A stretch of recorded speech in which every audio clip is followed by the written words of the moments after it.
my body, my choice. All day, every day, therapist, mother made it. Then a virgin, nurse, then a servant. Just an appendage, lift to attendance. So Shut the f*** up about our body. 24/7, baby machine. So he can live out his picket fence dreams. It's not an act of love if you make her, you make me too. Much labor. Le capitalisme et le féminisme détruisent les nations, particulièrement la nôtre. C'est peut-être le point de visée, ou même, j'ai envie de dire, ce que les Européens ont pu trouver de ce que le peuple africain faisait, c'est-à-dire mettez la femme sur un piédestal. Ils ont réussi à se l'approprier et surtout à le refaçonner à leur manière pour pouvoir le mettre sur le monde entier. Et écoutez bien ce podcast, les gars, car ça va, comme d'habitude, puncher. Ok, n'hésitez pas à interagir dans les commentaires et surtout à liker, partager, les gars. Partagez, ok? Comme ça, vous ne pourrez pas dire que vous ne le saviez pas. Donc, le frère Farid et moi, on essaie de faire un travail là-dessus pour que nous soyons de plus en plus éclairés. Ok? Que la paix vous embrasse et surtout que l'antidoctrine soit avec vous. C'est parti. Et arrêtez vos discours aussi. Ils sont venus, les Blancs, ils sont venus, ils nous ont fait ça. Vous ouvrez votre gueule toute la journée comme quoi vous êtes des dominants. Il fallait vous battre avec les Blancs, ils vous ont marché dessus. Comment? Vous êtes des hommes, défendez-vous. Les femmes, elles ont vu ça, elles ont dit mais c'est quoi, on n'a pas d'hommes chez nous. C'est pour ça que le matriarcat est partout en Afrique. Le matriarcat a toujours duré. Et en fait, le problème, c'est que ce que tu dis, c'est un vrai point, mais ce que tu sais pas, c'est que le matriarcat a été depuis très longtemps chez nous.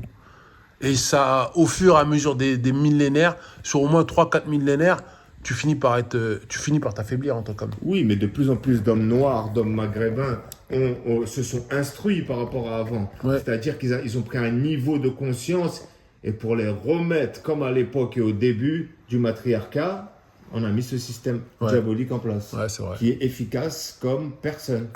Moi, je vois des femmes dans des villages, au fin fond de l'Afrique, des villages de 20-30 personnes, des destinations où on ne peut même pas aller en voiture ni en avion. Faut prendre un moment pour traverser la rivière. Mais là-bas, ils sont là, TikTok live toute la journée, pareil, toute la journée. Et les mêmes sujets qu'ici. Waouh. C'est ça qui m'a tilté, où je me suis dit, mais c'est non, pas là, possible. ça va trop loin. Ouais, Femme voilée, mama, tu vois qu'elle est respectable. Mais tu vois que de sa bouche, il sort des choses occidentalisées. Tu te dis, mais comment elle pense comme ça, celle-là? En fait, les Chinois, ils ont ramené, de par le biais des Occidentaux, ils ont ramené j'ai envie de dire, comment on peut appeler ça? Excusez-moi, parce que là... Moi, je l'appelle l'arme fatale. Ouais, c'est ça, c'est une sorte d'arme, mais ils ont ramené une arme de destruction chez nous. Sans pour autant qu'on dise, on est en guerre avec la Chine, ils ont fait ça. C'est comme avec le fentanyl aux États-Unis. On vous envoie la drogue qui met toute votre jeunesse à mort, complètement mort. Tout le monde a vu les zombies aux États-Unis. Non, de toute façon, ça tourne, les gars. Regardez les vidéos. Regardez. C'est une guerre qui ne porte pas son nom, mais l'adversaire ne peut pas dire, ah oui, on rentre en guerre. Ah oui, là, on va rentrer en guerre contre eux. Non, parce que c'est sournois. C'est très sournois. Vous voyez un petit peu. Si c'était vraiment bon TikTok, les Chinois, ils auraient mis le même TikTok chez eux, exactement le même. Alors que leur TikTok, c'est que des choses techniques, que des choses technologiques. Exactement. Tout le monde agit propre. Tout le monde est serein chez eux. Tout le monde est nickel. Vous voyez ce que je veux dire ou pas? À chaque fois qu'ils montrent quelqu'un sur TikTok, sur un TikTok chinois, le gars, c'est pour t'apprendre quelque chose. Exactement. Voilà. Réparer un ordinateur, réparer une machine à laver, comment faire, c'est extraordinaire. Voilà.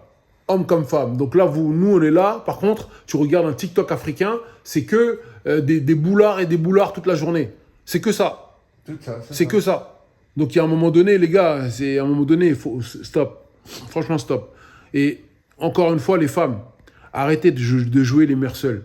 Arrêtez de jouer les mères célibataires. Parce que vos enfants finissent souvent, à 70%, des hommes souvent incapables, malheureusement. Ou en prison.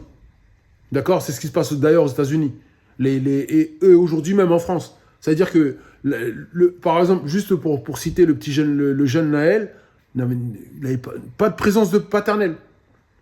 Pas de présence paternelle. Donc, quand il n'y a pas de présence paternelle, sachez une chose, c'est que, en fait, vous abandonnez votre enfant à d'autres personnes, tout simplement. C'est-à-dire, vous pensez que votre enfant, il est avec vous parce qu'il rentre tous les soirs ou, voilà, il mange avec vous le soir, il n'y a pas de problème. Il dort chez vous. Mais en réalité, c'est quelqu'un d'autre qui l'élève, votre enfant. C'est la rue, c'est les réseaux sociaux, c'est n'importe quoi. D'accord? Donc, arrêtez ça. Ça, c'est dans un premier temps. Et arrêtez de créer justement des malversations entre hommes et femmes, s'il vous plaît. Regardez toutes les divisions entre soi-disant panafricains et le reste des Africains noirs, entre l'AES et le reste des Africains noirs, entre l'Algérie et le Maroc, entre la Turquie et l'Azerbaïdjan. La Kabylie, truc. La Kabylie veut son indépendance. C'est que du grain. Le RIF veut son indépendance. Et arrêtez vos conneries un petit peu. C'est que du grain. Arrêtez. C'est grave. Travaillez, restez concentrés, cultivez-vous. Et s'il y a un combat à accomplir, c'est le combat du peuple contre l'oligarchie, contre les politiciens. Rien d'autre. C'est ça qu'on n'a pas compris. C'est tout, c'est ça qu'on n'a pas compris. C'est ça. Ils vous ont sûr. tous mis le brouillard dans vos yeux. Vous voyez même plus où est le combat. Non, on voit plus. On voit plus. Je trouve ça très dommage. Mais en tout cas, on reste concentrés, les gars. Comme on a dit, je vous le dis, limitez quand même les réseaux sociaux, même si je sais que ça va estomper un petit peu, ça va pas complètement freiner, mais en tout cas, limitez-vous surtout. Choisissez ce que vous voulez regarder. Instruisez-vous. Ça, c'est vrai. D'accord? Choisissez ce que vous voulez regarder, instruisez-vous. Arrêtez de regarder n'importe quoi, de la merde. Arrêtez de swiper. L'algorithme, il a vu Voilà. votre cerveau, comment il réfléchit. Il veut que vous soyez dans la division. Exactement. Choisissez ce que vous voulez regarder. Choisissez ce que vous voulez regarder, travaillez sur vous, apprenez, ayez le goût d'apprendre, apprenez des choses, d'accord? Surtout pour les hommes, apprenez des choses. Et c'est nous qui devons amener la guidée, et pas l'inverse, d'accord? Les femmes, elles ont beau parler, au final, c'est vous qui devez prendre la décision. Ok, retenez ça. Et je vous dis une dernière chose. Personne ne vous connaît mieux. Je ne vais pas parler de vos parents, ni de vous-même. Il y a quelqu'un qui vous connaît mieux que vos parents, mieux que vous-même, l'algorithme. Voilà. Il y a quelque chose on est passé par-dessus, mais qui est très important. Les femmes, aujourd'hui, ne cherchent plus à se marier, alors qu'en réalité, le mariage est fait pour les protéger, pour justement les sécuriser. D'accord? Mais aujourd'hui, la femme est totalement dans un esprit où elle souhaite tout simplement rentrer avec toi dans un mariage pour son bien-être personnel. Et non assumer d'être la femme ou bien la seconde épouse ou la troisième épouse, peu importe. Mais tu es bien plus un consommateur quand tu n'es pas marié que quand tu es marié.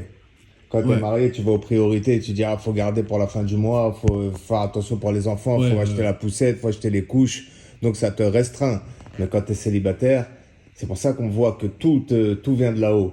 Et quand tu es célibataire, tu consommes seulement. C'est les achats impulsifs. Le moindre truc qui te plaît, tu vas l'acheter. Et en plus, l'algorithme, il va... Mais c'est pour ça que le féminisme, il a voulu prendre plus d'ampleur. Ils ont vraiment financé ce féminisme-là, cette espèce de matriarcat caché pour que, justement, plus... Avant, c'était un homme qui travaillait, comme tu disais. Un homme travaillait... donc ça ramenait pas assez d'argent. Donc il a fallu sortir la femme du foyer. Voilà. On a sorti la femme du foyer, maintenant ça ramène... Forcément, avant, il y en avait un qui travaillait, ça ramenait des impôts, un certain nombre d'argent, un certain nombre de consommateurs sur le marché. Maintenant, il y en a 2 fois plus. Le calcul est vite fait. Là où peut-être 25 millions d'hommes, ils payaient les impôts, des impôts, c'est ça? Qu'est-ce que ça dit? Là où 20 millions d'hommes, ils payaient les impôts, mais la femme, elle s'occupait de l'éducation, maintenant, ils ont rajouté 20 millions de femmes qui payent des impôts, ça fait 40 millions. Ouais, c'est ça. Ouais, tout en vérité tourne autour du monétaire. Du monétaire, et l'argent qu'ils te donnent, ils le récupèrent. Ils vont jamais te donner l'argent qu'ils te donnent dans les réseaux, l'argent qu'ils te donnent dans la CAF, ils vont le récupérer autrement, et t'inquiète pas qu'à la fin... Ils ont avec les taxes, avec les impôts, tout ça, en fait, ils récupèrent leur argent. Et pendant ce temps-là, toi, tu as perdu ton temps à faire tout et n'importe quoi. Exactement. Et tu payes des impôts quand tu es sur TikTok, tu vas prendre 10 000 euros, tu vas payer 5 000 euros d'impôts. Ouais, minimum. Ouais, j'ai compris. C'est des fous. Mais comment se fait-il que... Je veux dire, on n'arrive pas... En fait, on est embourbé dans une espèce d'engrenage. Comment ça se fait qu'on n'arrive pas à voir ça? C'est ça que je comprends pas, moi. L'État, il est trop puissant. Il met des milliards dans ça. C'est ça. Ouais, afin de nous aveugler. C'est un truc de malade. Ah oui, ils mettent des milliards. Il y a un certain George Soros. Tapez sur Google George Soros. Il y a des milliardaires philanthropes, ils sont là à travers le monde. On ne sait pas où ils ont eu leur fortune, mais le moindre mouvement féministe, ils vont injecter 1 milliard. Ils vont donner directement pour le mouvement et ça donne une puissance. Plus l'argent des GAFAM, de la Silicon Valley et de TikTok. Ça donne une puissance de feu. Ils ont de l'argent illimité, ces gens-là. Waouh. C'est ça. Non, mais en fait, même pour en revenir au mariage, les gars, vous voyez, à l'époque, justement, c'était les parents ou bien un oncle ou bien quelqu'un de la famille qui choisissait justement la personne avec laquelle, si vous voulez, que vous alliez vous mettre avec elle. Vous voyez ce que je veux dire? C'était des choix très rationnels. On ne se mettait pas avec n'importe qui comme ça. Aujourd'hui, les couples, de manière générale, sont basés sur l'émotionnel. Et tout ce qui est basé sur l'émotionnel est voué, entre guillemets, à ne pas durer dans le temps. Et c'est normal. Parce que les émotions, c'est passager. C'est vrai ou faux ce que je dis? C'est vrai. Ok. Lorsqu'on on se met, par exemple, à l'époque, lorsqu'un tel épousait un tel, etc., c'était sur une base rationnelle. Qu'est-ce que la fille d'un tel va t'apporter? Qu'est-ce que le fils d'un tel va pouvoir nous apporter? Donc, on les mariait. Vas-y, toi, épouse un tel. Comme ça, il va pouvoir, grâce à lui, on va pouvoir s'élever socialement. Grâce à lui, on va pouvoir avoir peut-être un champ supplémentaire. On aura des bêtes, on aura ceci, cela. Vous voyez?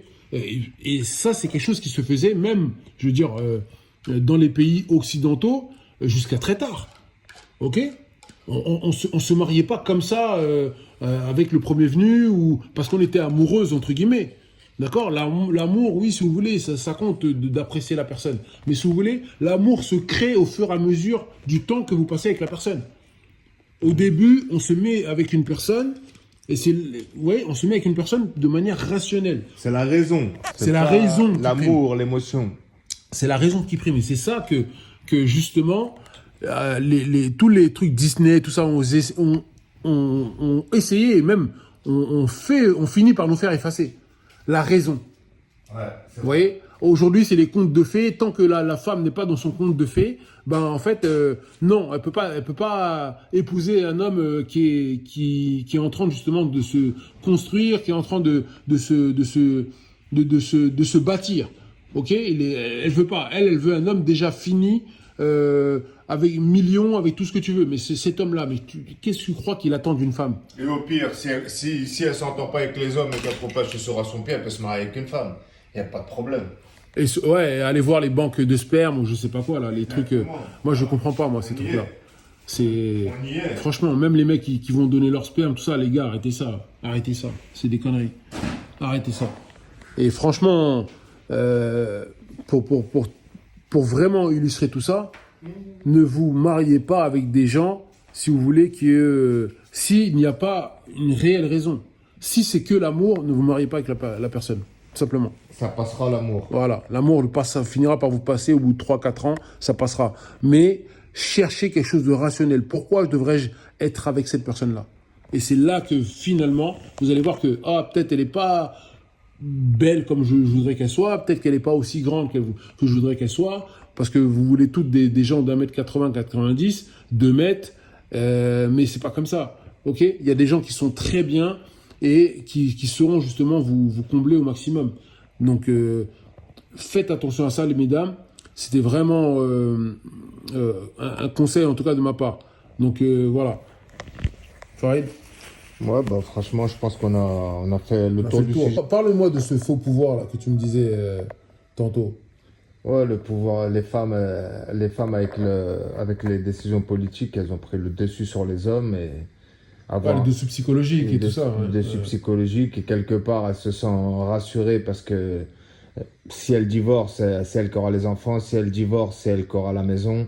On sait très bien, il y a des pères qui sont à bout du rouleau, ils peuvent plus voir leurs enfants, donc dans tous les cas... Il y en a qui laissent leur fortune, quoi. Exactement, si ça tourne mal, elle sait qu'elle va gagner, donc elle n'a plus besoin de cette sécurité physique qui fait que si elle est avec un homme rassurant, elle ne sera pas agressée. Non, pas du tout. Pas du tout, pas du tout.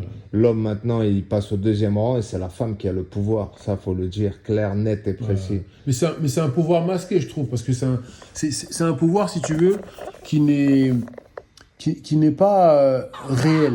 C'est-à-dire, quand je dis qu'il n'est pas réel, c'est-à-dire que... Il n'est pas visible. Voilà, qui n'est pas vraiment palpable. Parce que finalement, quand on voit comment la société fonctionne aujourd'hui, nous savons très bien que les décisions ne sont pas prises par les femmes. Ok ? Donc c'est simplement un masque. Et c'est là que je trouve très vicieux de la part justement ce qu'on parlait des États, hein, de nos sociétés qui font semblant de laisser un pouvoir énorme aux femmes. Okay. Lorsqu'une personne a un trop grand pouvoir, forcément, on s'attend à ce qu'il y ait des conséquences derrière. Mais sauf que ces femmes-là qui, comme tu l'as dit, font tout et n'importe quoi envers leur homme, les méprisent, les maltraitent ou je ne sais autres, finalement, il n'y a aucune conséquence à ce qu'elles font. C'est-à-dire qu'elles peuvent tromper le gars, lui faire les pires humiliations possibles. Finalement, ce gars-là, il va falloir qu'il lui donne de la pension alimentaire, qu'il lui donne tout. Sous faute de quoi ? Sous faute qui risquerait de la prison. Voilà. J'avais déjà vu un reportage là-dessus. Le gars, il avait droit à 6 mois de prison ferme, ou je crois, un truc comme ça, ou avec sursis et bracelet électronique, parce que finalement, le gars ne voulait pas payer la pension alimentaire parce qu'il ne voyait pas sa fille.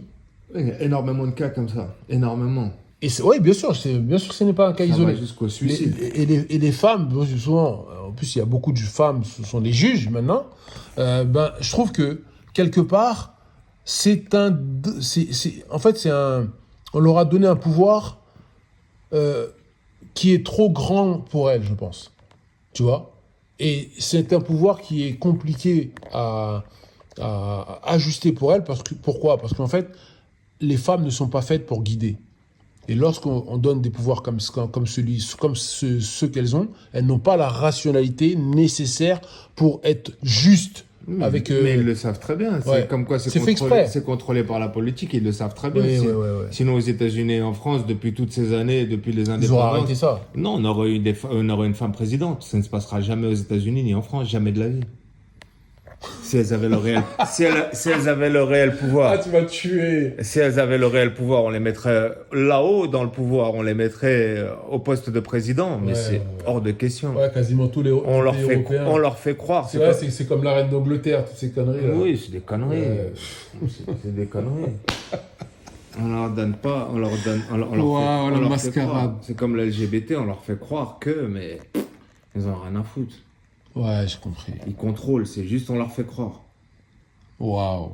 C'est ça. Ouais, en fait, il y a une réelle volonté en fait de continuer là-dessus et surtout en fait, c'est comme s'ils suivaient une ligne de guide en fait en vrai. C'est ça. C'est tous ces gens-là. Ouais. C'est-à-dire ils ont un plan bien défini, on va les égarer jusqu'à ce qu'ils soient totalement abasourdis ces gens-là. Il faut surtout pas sous-estimer leur intelligence diabolique, c'est ça le truc. Il n'y a qu'à voir l'État d'Israël, c'est la même chose. Qui est un État religieux, les pays occidentaux ont validé l'État d'Israël parce qu'on s'est dit ils ont souffert de la Shoah, etc. Bon, c'est un pays religieux, il faut qu'ils se retrouvent là-bas, tout ça dans la paix, ça fait des siècles qu'ils souffrent. Mais maintenant, c'est la capitale du LGBT, Tel Aviv. Vous voyez bien, des millions de personnes viennent du monde entier, des drapeaux LGBT partout, à côté du drapeau d'Israël. Vous voyez cette contradiction. Vous pensez vraiment que les Israéliens, leur priorité, c'est les homosexuels? Vous le pensez vraiment? Non, c'est un outil pour avoir le soutien des Occidentaux. Ouais. C'est grave. C'est ça. Ils sont forts en tout cas. Et il y en a beaucoup qui vont se plaindre parmi les féministes que finalement elles sont considérées comme des objets aux yeux des hommes. Bah oui, forcément. Farid, franchement, qu'est-ce que tu en penses de ça? Ah ouais, tu fais des grandes vidéos où tu parles de géopolitique, où tu parles de divers sujets en décolleté, on voit que tes seins, mais en fait, t'es là, t'es en exposition. Ou en mini-short. Ah oui. Mini-short, legging. Et après, tu te plains qu'on regarde que ton physique. Cache-le alors ton physique. Je sais pas, je comprends pas, moi, c'est... Ouais. Si tu veux qu'on s'intéresse, entre guillemets, à ta parole, à ce que tu dis réellement, viens habillé proprement, viens habillé en couverte, d'accord, avec des habits sur toi. Et on verra bien si on t'écoute de la même manière, tout simplement. Ah oui, un peu de pudeur si tu sais ce que c'est. Mais vraisemblablement, je pense que le système capitaliste, en tout cas, vous une espèce de compte, ou même vous complètement le narcissisme, en fait, si vous voulez. C'est un système où les femmes s'y sentent bien. Parce que, essayez juste de regarder une vidéo un jour avec les filles là qui parlent sur le féminisme, tout ça. Vous verrez bien, des fois, c'est des femmes, enfin, souvent même, c'est des femmes assez jolies, et elles parlent pour ne rien dire. En fait, en réalité, c'est juste pour qu'on les regarde. Coupez le son, et elles vont parler, elles vont battre de la bouche, ça va être pareil. D'accord? Coupez le son de la vidéo et vous allez voir simplement qu'en fait, au final, qu'elles disent ou qu'elles disent pas quelque chose, ça revient à la même chose. Ça revient à la même chose. Parce qu'en fait, en réalité, elles sont là pour se montrer. Rien d'autre. Et la plupart des gens qui sont abonnés à ces femmes-là, souvent, il faut dire la vérité, ce sont des hommes aussi. Des gros bêtas, c'est ce qu'on parlait enfin. C'est vrai. Des gros bêtas qui sont abonnés à elles pour pouvoir les voir en cachette ou je sais pas quoi. Du coup, ces femmes-là, comment ne voulez-vous pas qu'elles n'aient pas justement cette confiance-là dont tu parlais tout à l'heure? Tu vois? Ça veut dire qu'elles sont complètement, comment dirais-je, en confiance par rapport à nous, quoi, en fait. Elles sont en confiance, ça veut dire qu'elles se permettent concrètement de se dire que si c'est pas toi, ce sera un autre, parce qu'elles savent qu'il y a un autre bêta qui va venir et qui va être à ses pieds. Et qu'il la complimente 24 heures sur 24, qu'il lui envoie des messages, qui dit c'est vrai. T'es magnifique. Elle a parlé sur la Palestine, mais lui envoie t'es magnifique, hors sujet. Comme pour la Nathalie, je t'ai dit, ça c'est ce que j'avais dit ça il y a quelques années. C'est là que j'ai trouvé, j'ai dit mais attends, en fait elle, Nathalie Yomb, elle a beau raconter n'importe quoi comme sujet. Oui, j'aime bien, par exemple, lécher des pieds ou je sais pas quoi. Elle raconte n'importe quoi. Les mecs, ils vont venir sur son panel ou je ne sais quoi, lui dire « Ah, t'es trop belle !» Et c'est ça le problème. C'est vrai. Tu vois, c'est vrai qu'on a... c'est pour ça que je vous dis, les gars, il faut qu'on fasse l'effort sur nous-mêmes. C'est vrai qu'on a cette propagande-là qui nous torture l'esprit, tout ça, 24 heures sur 24, mais il y a aussi nous-mêmes. Il faut qu'on se contrôle. Et à un moment donné... On ne peut pas se permettre d'être là, d'être au pied de la première crasseuse là, qui se présente sur Internet. C'est quoi ça? Arrêtez les compliments gratuits à ce genre de femmes. Faut même pas complimenter, vous voulez parler avec elle, parler, mais arrêtez les compliments. Exactement. Les compliments sur son physique, évitez ça. Essayez justement d'étayer le sujet avec elle pour voir si elle peut suivre la conversation. Et vous verrez que 90% des cas, elles ne suivent même pas la conversation. En fait, elles sont juste là pour parler. Elles ne savent même pas de quoi elles parlent. Elle veut juste faire bander les hommes et dire regardez avec tes yeux, mais touche pas. Elle est violente celle-là. Ah, j'avoue, non, sérieux. Elle est violente celle-là. Ouais, en vérité, elles veulent juste se montrer aux hommes. Et montrer aux femmes qu'elles sont belles. Rien d'autre. D'accord? Voilà. Comme ça, en fait, l'algorithme, elles savent que l'algorithme les alimente. Les algorithmes les font progresser, leur donnent leur petit argent. Elles sont contentes. Vous voyez ce que je veux dire? En fait, on participe à ça aussi. Et nous, les hommes, nous ne devons pas donner notre attention gratuitement. C'est hors de question. Gardez vos compliments pour celle qui le méritera. Voilà. D'accord? Ça, c'est déjà une chose. Très important. On terminera sur ça. Que la paix vous embrasse les gars, c'était Jalik et Farid pour l'Antidoctrine. Salut les gars.